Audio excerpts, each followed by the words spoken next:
आप सभी को रमा एकादशी की ढेर सारी शुभकामनाएं।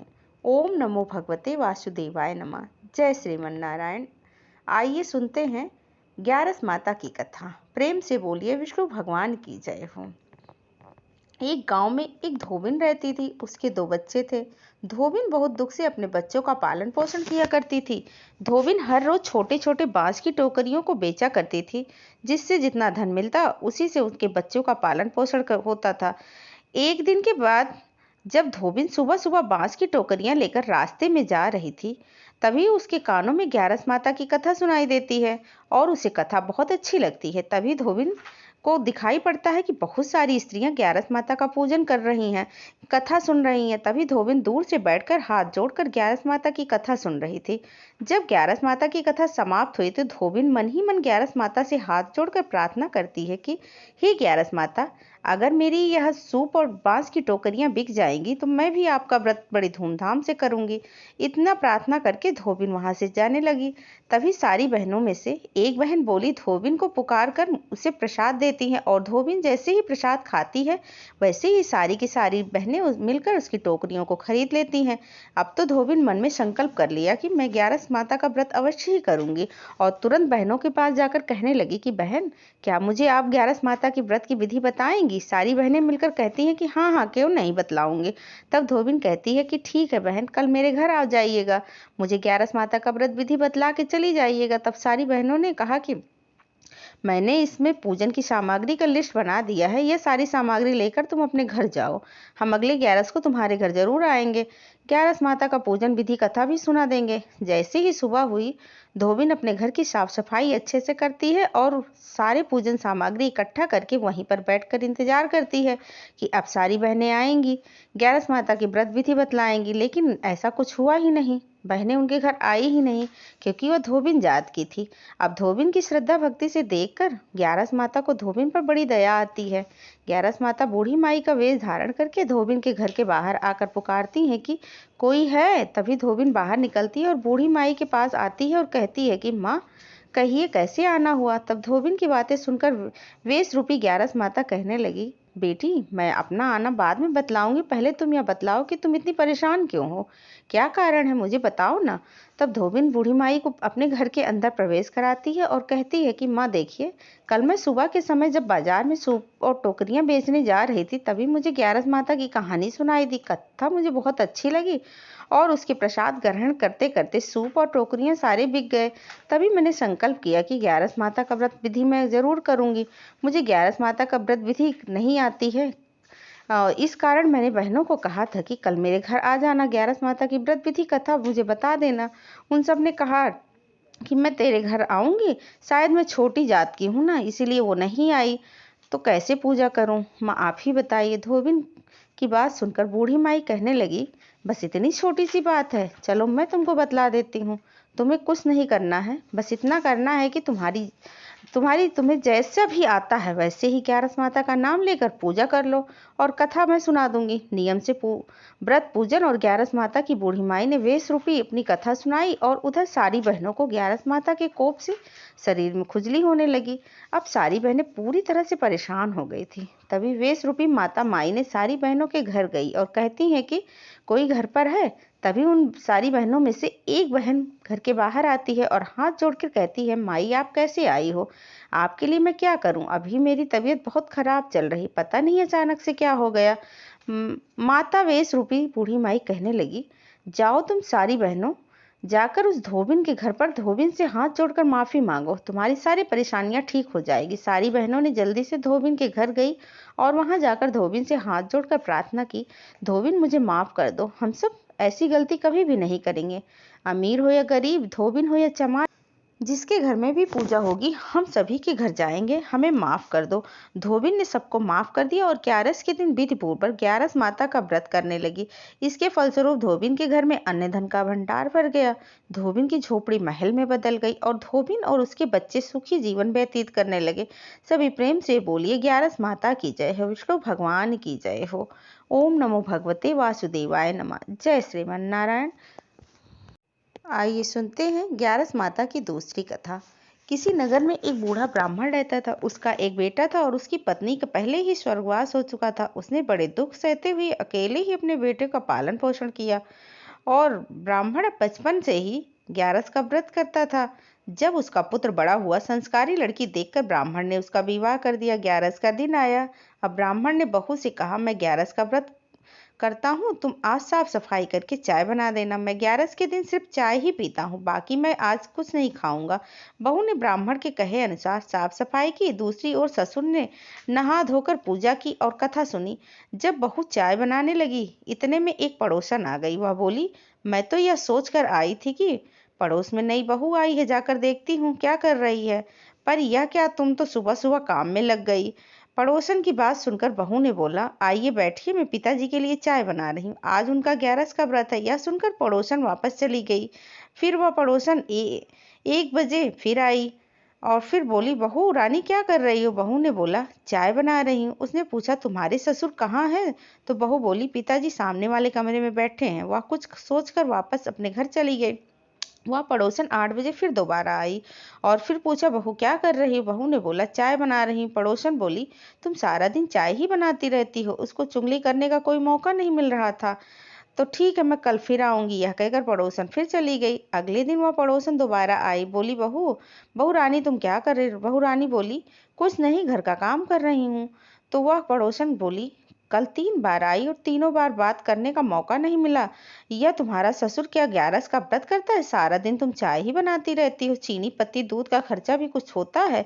बहू ने कहा, कह तो आप ठीक रही हो, अब की बार जब ग्यारस आएगी तो मैं पिताजी को व्रत नहीं करने दूंगी। अगली बार ग्यारस आने पर बहू ने अपने पति से कहा, क्या पिताजी ग्यारस का व्रत करते हैं और सारा दिन चाय पीते रहते हैं, चीनी पत्ती बहुत खर्चा होता है। ब्राह्मण का पुत्र अपनी पत्नी की बात अनसुनी करके बाहर निकल गया। थोड़ी देर बाद ब्राह्मण आया और बहू से बोला, बेटी चाय बना दो। बहू बोली, मुझे चाय नहीं बनानी, चाय में बहुत खर्चा होता है, सारा दिन बर्तन साफ करने में, चीनी पत्ती दूध में, अब आपकी अपनी ग्यारस बेचकर जाके चाय पी लो कहीं से।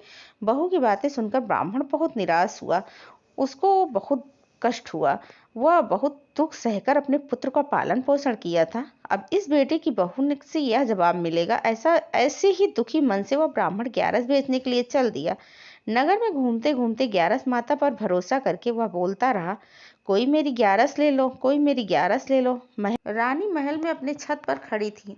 जब उसने यह सुना कि कोई बूढ़ा ब्राह्मण ग्यारस बेच रहा है तो वह नीचे उतर कर आई और दासियों को बोली, ग्यारस भी कोई बेचने की चीज है, जाकर देखो कि बूढ़ा ब्राह्मण ग्यारस के लिए क्या मांग रहा है। तो दासियां बूढ़े ब्राह्मण को बुलाकर ले आई। बूढ़े ब्राह्मण के घूम घूम कर पैर सूज गए थे। रानी ने बोला, पहले चाय पी लो। ब्राह्मण बोला, नहीं, मैं चाय नहीं पीऊंगा, ग्यारस को बेचकर ही जो पैसे मिलेंगे उसी से चाय पीऊंगा।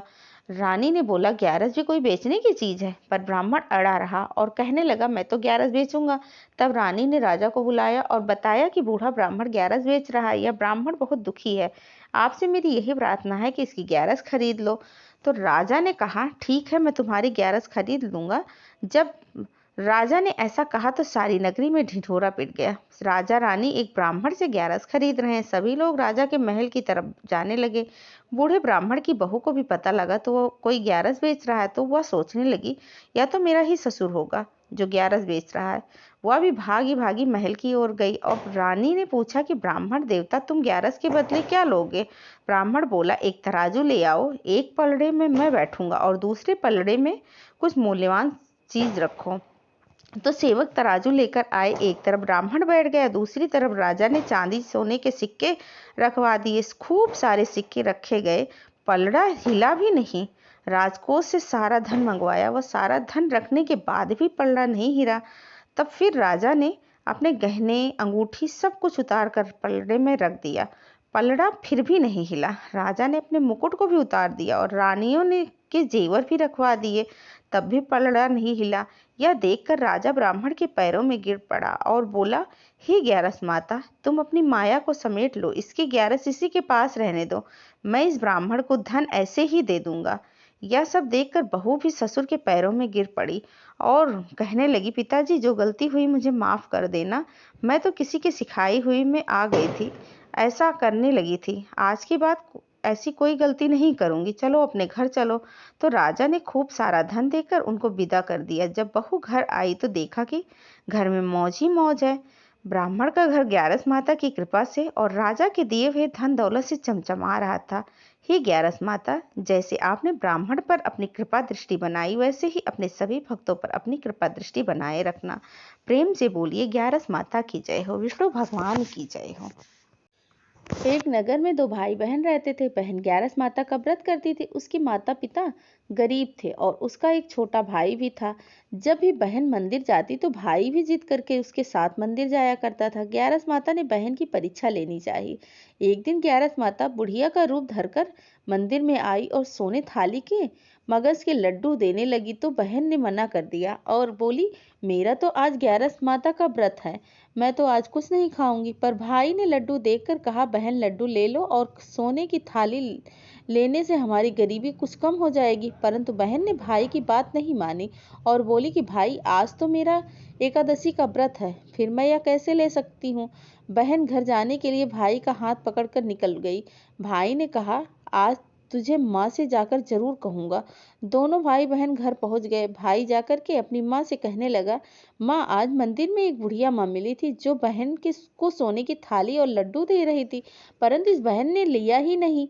मुझे भूख लगी थी, यदि यह ले लेती तो मैं लड्डू खाकर अपनी भूख शांत कर लेता और सोने की थाली से हमारे घर की गरीबी कुछ कम हो जाती। बेटी की बात सुनकर माँ ने कहा, बेटा आज तुम्हारी बहन का एकादशी का व्रत है, इसीलिए तुम्हारी बहन आज कुछ भी नहीं ले सकती है। बेटा फिर बोला, माँ व्रत तो बहन ने किया था ना, मैंने तो नहीं किया था। लड्डू अगर ले लेती तो मैं भी कुछ खा लेता, क्योंकि घर में आज खाने के लिए कुछ भी नहीं है। इस प्रकार दोनों भाई बहन बड़े होते गए और हर ग्यारस को ग्यारस माता आती और बहन की परीक्षा लेती। बड़े होने पर बहन का विवाह कर दिया गया। ससुराल जाने के बाद भी उसने व्रत करना नहीं छोड़ा। वह पहले की भांति ही मंदिर जाती और ग्यारस माता का व्रत करती, पूजा करती और कथा कहानी सुनती। एकादशी की वही बुढ़िया माता मंदिर में आती और उसे सोने की थाली और लड्डू देकर कहती, बेटी सोने की थाली है और लड्डू ले लो, मैं तुम्हें दे रही हूँ। परंतु वह कहती, मुझे तो लड्डू नहीं खाना और ना ही यह थाली लेनी है, क्योंकि मेरा तो आज ग्यारस माता का व्रत है। इस बार उसके साथ उसकी देवरानी और जेठानी भी थी। देवरानी और जेठानी यह देखकर ईर्ष्या से जल गई और घर जाकर अपनी सास से कहने लगी कि सासू माँ, आज तो देवरानी को मंदिर में एक बुढ़िया माँ मिली जिसने सोने की थाली और लड्डू देना चाहा, लेकिन इसने मना कर दिया। अगर ले लेती तो पता नहीं इसका क्या नुकसान हो जाता। सासू माँ उससे लड़ने लगी क्योंकि वह थोड़ी लालची थी। बोली, बहू लड्डू नहीं लिया तो क्या हुआ, कम से कम सोने की थाली तो ले लेती, घर में धन आ जाता। यह नियम तो एकादशी का व्रत करती रही, लेकिन बुढ़िया माँ से उसने कुछ भी नहीं बोला। समझा एक एकादशी के दिन ग्यारस माता बुढ़िया का रूप धरकर मंदिर में आई। जब वह पहुंची तब उसने फिर उसे लड्डू और सोने की थाल देने के लिए कहा और उसे देने लगी, परंतु उसने नहीं लिया। तब ग्यारस माता ने उसकी भक्ति से प्रसन्न होकर उसे दर्शन दिए और बोली, बेटी मैं इतने वर्षों से तुम्हारी परीक्षा ले रही थी, परंतु तुमने एकादशी का व्रत पूरे नियम से पालन किया। आओ तुम मेरे साथ इस विमान में बैठ जाओ और स्वर्ग चलो। वह बोली, ग्यारस माता मैं अकेली नहीं जा सकती, क्योंकि मेरी सासू माँ सभी परिवारजन भी हैं। आप उन्हें भी इस विमान में बैठाकर स्वर्ग ले चलो, तभी मैं इस विमान में बैठ पाऊंगी। ग्यारस माता ने उसकी भक्ति से प्रसन्न होकर उसकी सासू माँ और सारे परिवार को विमान में बिठाया। दोनों सास बहू सभी परिवारजन बहू के पुण्य के कारण स्वर्ग लोक पहुंच गए। ग्यारस माता, जिस प्रकार आपने बहू को स्वर्ग में स्थान दिया, वैसे ही अपने सभी भक्तों पे अपनी कृपा दृष्टि बनाना और उनको वैकुंठ का वास देना। प्रेम से बोलिए विष्णु भगवान की जय हो, ग्यारस माता की जय। एक नगर में एक सेठ रहता था। वह अपने शादी के बाद नए वस्त्र पहनकर अपनी पत्नी को लाने पहली बार ससुराल जा रहा था। रास्ते में उसने एक गौ माता को तालाब की ओर जाते हुए देखा। गौ माता पानी पीने के लिए तालाब में उतर गई थी, लेकिन कीचड़ होने की वजह से वह तालाब से बाहर ही नहीं निकल पा रही थी। उसे आदमी को वहां से गुजरते देखा तो उसने आदमी से मदद के लिए कहा, लेकिन उसे सेठ ने कहा कि मैं नया वस्त्र पहना हूँ और मैं अपने ससुराल जा रहा हूँ, अगर मैं तुम्हारी मदद करूंगा तो मेरे कपड़े गंदे हो जाएंगे। गाय माता उदास हो गई और वह कीचड़ में धंसती ही जा रही थी। गाय ने उस सेठ को श्राप दे दिया कि अब से 8 पहर बाद तू गधा बन जाएगा। अब वह सेठ डर गया और गाय माता से अपनी भूल के लिए क्षमा मांगने लगा। लेकिन जब गाय पूरी तरह पानी में डूब चुकी थी, वह सेठ पछताते हुए उदास मन से अपने ससुराल को पहुंच गया। उसने अपनी पत्नी को ले जाने की रातों रात जिद करने लगा। वह उसे सभी से आग्रह करता रहा कि अभी इनको विदा कर दो, लेकिन कोई विदा करने के लिए तैयार नहीं था। सब कहने लगे, अभी तो तुम आए हो, कम से कम एक रात तो यहाँ रुक जाओ। लेकिन वह रुकने के लिए तैयार ही नहीं था।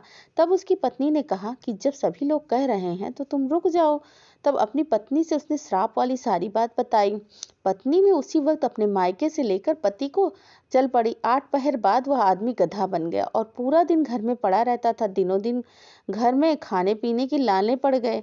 तब उसने अपनी पत्नी से कहा, मुझे लेकर चलो, कहीं मजदूरी करो। तब उसकी पत्नी उसे लेकर बाहर गई और नगर के राजा के यहाँ मजदूरी का काम करने लगी। उसे वहां बोझ उठाते देख लोगों ने कहा, तुम्हारे पास गधा है, फिर भी तुम बोझ उठा रही हो। परंतु उसने कोई उत्तर नहीं दिया और अपना काम करती रही। दूर से यह सब राजा भी देख रहा था। उसने भी उसे यही कहा कि तुम्हारे पास गधा है, फिर भी तुम बोझ क्यों उठा रहे। तब उसने राजा से कहा कि गधा नहीं, यह मेरे पति हैं। गाय के श्राप वाली सारी बात राजा को बताई। राजा ने अपनी पूरी नगर में विद्वानों और पंडितों को बुलाया, इसका उपाय पूछा। तब एक विद्वान ने बताया कि जिस किसी ने 101 ग्यारस का व्रत किया हो, वह अपने पुण्य का फल इसे दे दे तो यह अपने असली रूप में अवश्य आ जाएगा। अब राजा ने घोषणा अपने पूरे नगर में करवा दी कि जिसने भी 101 ग्यारस का व्रत किया हो, वह इस आदमी को दान दे दे। लेकिन किसी ने भी दान देने के लिए तैयार नहीं हुआ। कई दिनों के बाद एक बुढ़िया मिली जिसने 101 ग्यारस पूरे किए थे। राजा ने उसे बुढ़िया को उसका फल देने को कहा, लेकिन वह बुढ़िया 100 ग्यारस देने के लिए तैयार हुई, क्योंकि 1 ग्यारस का फल वो खुद रखना चाहती थी, जिससे कि उसे भी मुक्ति मिल जाए और बैकुंठ धाम में उसे भी वास मिले। उसने अपने 100 ग्यारस एकादशी का फल उसे मनुष्य को दे दिया और गधा से मनुष्य रूप में आ गया। लेकिन 1 ग्यारस कम होने की वजह से उसके शरीर में पूंछ रह गई। ग्यारस माता की यह महिमा देखकर उन पति पत्नी ने 1 ग्यारस खुद पूरा किया निश्चय किया। दोनों पति पत्नी ने मिलकर 101 ग्यारस पूरा किया और ग्यारस माता की कृपा से वह मनुष्य फिर पहले के जैसे हो गया। हे ग्यारस माता, जैसे कृपा आपने उस सेठ पर की, वैसे ही कृपा अपने सभी भक्तों पर बनाए रखना। प्रेम से बोलिए, ग्यारस माता की जय हो, विष्णु भगवान की जय हो, माता लक्ष्मी की जय हो, तुलसी मैया की जय हो।